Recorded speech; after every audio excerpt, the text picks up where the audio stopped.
There's a technique, if you like, that I was taught when we were in the military, that I've held on to as much as I possibly can, although some people in my team might disagree, called the 1/3, 2/3 rule, which I've always found really useful.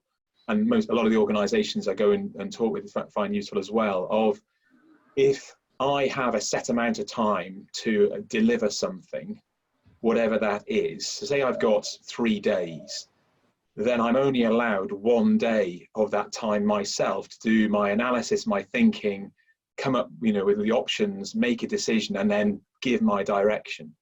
So that then allows the team 2 days or 2/3 of the time to do their own preparation, to ask questions. Why are we doing this?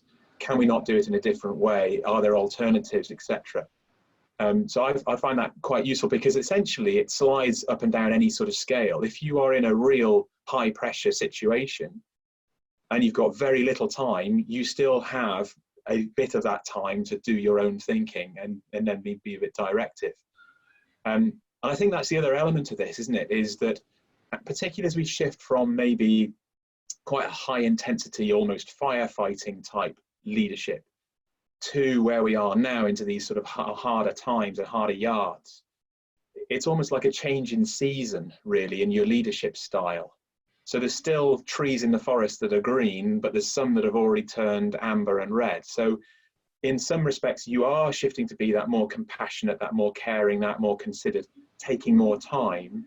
But there may be elements of what you're doing where you still have to be quite firm, where you have to be quite directive, where there are maybe issues that are a bit unpalatable, but you've got to discuss them around restructuring and potential losses of individuals from the organization and even redundancies. And also, that sort of, at the same time, being proactive to share and to shelter people around you. So I think it's that shifting of gears almost, and that changing of gears rather than a binary sort of on-off switch.